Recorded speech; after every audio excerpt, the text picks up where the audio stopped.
so forth. See, it's those things that people ask themselves questions, but it's been 47 years for crying out loud. Why are you still asking the same? Because the evidence shows the opposite. There was no evidence and so forth. See, it's those things that people ask themselves questions, but it's been 47 years for crying out loud. Why are you still asking the same? Because the evidence shows the opposite. There was no evidence. I'm holding jobs. You turn back? Sir, with all due respect, could you tell me how it could possibly be that when the Kennedy limousine pulled up to Parkland Hospital, Kennedy was taken to Trauma Room 1, the Secret Service mopped blood, vacuumed the carpet, and completely destroyed a crime scene? Can you tell me how that could be? These are law enforcement officers.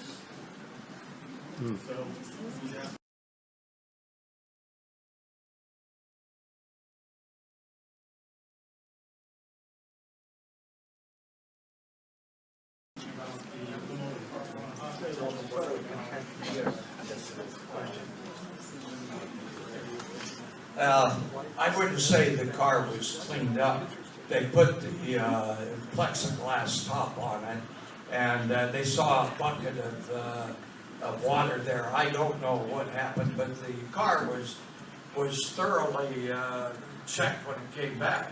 One of our agents found a bone particle on the back of the car, where the Well, it's not the only bone part that it picked it up. Right. And, but by then, it had been destroyed as a crime scene. Had Oswald not been assassinated himself, he couldn't have been convicted simply upon that.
We ran around the side of the building to the emergency room exit, and the presidential limousine was there.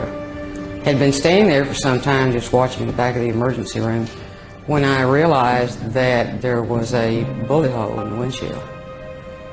Talked to my friend next to me and said, "Look, there's a bullet hole in the windshield," and pointed it out to them. At the time, I did not know any of the details of the shooting. I was quite shocked when I looked up and saw the bullet hole, but it was very clear. It was a through and through bullet hole through the windshield of the car from the front to the back. I don't believe there's even any cracks associated with that bullet hole. It seemed like a high velocity bullet that had penetrated from front to back in that glass pane. At which point a security officer of some type raced forward and jumped in the limousine and drove it off even as I was leaning against it to an area back of us somewhere. And that was the last time I saw the limousine. the Secret Service made certain no authority in Dallas had an opportunity to examine the bullet damage to Kennedy's car.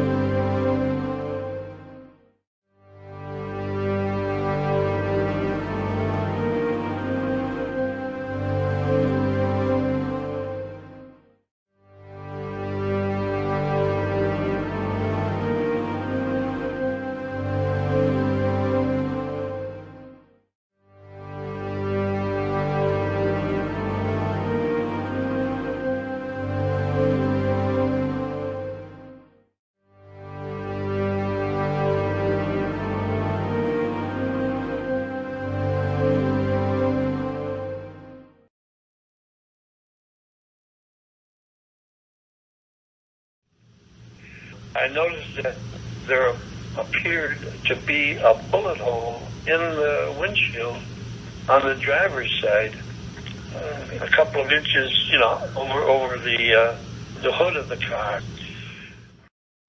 Many of these people did not realize how highly significant or how their stories and accounts fit together with other people's until I talked to them. It was only after I got their accounts that I would tell them about these other people. And then they realized that what they did see was very significant. Some of these people did not even realize that the windshield that is in the National Archives does not have a hole in it. I mean, they just assumed that, the windshield they saw on November 22nd was the windshield that was still around. They didn't know there was any issue about it at all. But just fascinating people. But every single person, before I could vouch for them, I had to have some kind of corroboration. I believe Lyndon Johnson knew what was going to happen. I sincerely believe that all of the evidence points that Johnson knew what was happening, the actual celebration that was going on in the White House.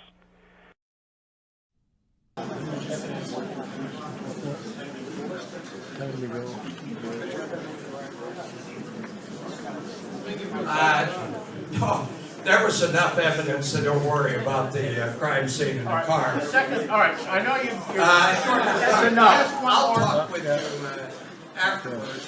Everybody laughed when they talked about you didn't know Oswald was there. Were the high buildings and windows secured by the Secret Service?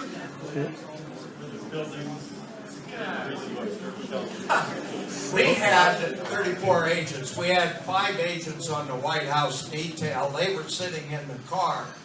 So they couldn't do much other than observe. The Dallas Police Department had 200 officers. Not enough to check all the windows in. Nobody did. This is an aerial view of the motorcade route, showing the motorcade as we slowly moved along through the streets of San Antonio. Here we As you can see, I am thanked at the end of this program. As far as being someplace that it might have a sniper, you had to make sure all the windows were closed and have somebody to guard that building.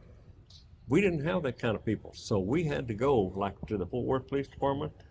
I'll never forget, I worked with Chief Hightower. Hightower, yeah. Oh, what a great guy he was. But anyhow, I went to him and I said, Chief, I got a problem and you're gonna have to help me. And I told him what it was. He said, yeah, we've got a problem. And so anyway, but Chief Hightower helped me and he gave me a couple of guys to work with me while we were doing the advance there in Fort Worth. We had 3 agents assigned here. Bill Duncan, who was out of Colorado, was assigned to the White House temporary at the time, and so they sent him down. He was an excellent advance man for anybody. And so he came down, and he brought a man with him, Ned Hall, and myself, and we were the Fort Worth team. And so here we hit this. Well, the first thing, Bill Duncan knew that I had been in law enforcement here and that I worked this area. He said, you're in charge of the law enforcement liaison. Everything that has to do with law enforcement and protecting them as far as law enforcement is concerned, you're in charge of it. You use what people you need to. You go to each and every police department, and I did. I went to every police department in Tarrant County, every one of them. And I'm talking about Lake Worth, Benbrook, Saginaw, all of them around, North Richland Hills, Hearst, Manfield. I had every police department in the county online, ready to go. I used the sheriff's department, which was Lon Evans, the sheriff then, and I even used their sheriff's posse, which was a mounted group at the time. And I know one of the pictures that we have when President Kennedy came out into the parking lot and made a speech on the morning of the 22nd. There, you see this guy on horseback back there. Well, we had those guys. I had them lined all the way to Carswell Air Base. I had one of those guys on horseback somewhere at an overpass or an underpass, one way or the other. So we used everything that we could get. You're not going to believe this, but we even used the Boy Scouts. We used Boy Scout troops at that time. After we got them loaded, I was the last person to get in a car. And I had the car was rolling, and I had the back door open, and I jumped in the lead car. And so we went on out to Carswell. But on the way out there, as I told you, I had these people on horseback, these deputy sheriffs out there along the road, and they were standing underneath the overpass and on top of the overpass in order to see that there's nobody could get around there that could get under it or over it or whatever. For firing the shot. It's most unusual, incidentally, that such a thing could happen because of the unusually tight security measures that are ordinarily taken by the Secret Service who guard the president. And normally any vantage point, a rooftop, and windows which command a parade route are carefully scrutinized and carefully guarded, and men are usually posted on rooftops along a parade route, particularly if there is any reason at all to suppose that there might be someone in the area who would have such ideas as assassination in his mind regarding the president. These precautions, of course, are taken by the Secret Service for all presidents, as they have been for many years.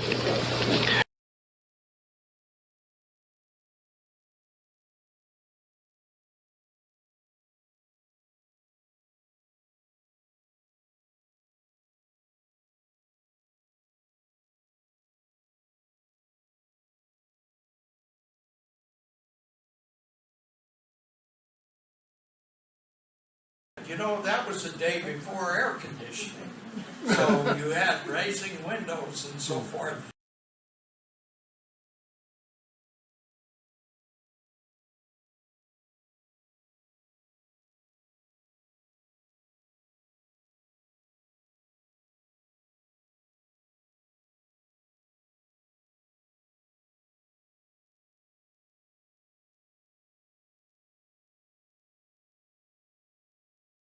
See, it's those things that people ask themselves questions, but it's been 47 years for crying out loud. Why are you still asking the same? Because the evidence shows the there was no evidence. Let somebody else ask the question.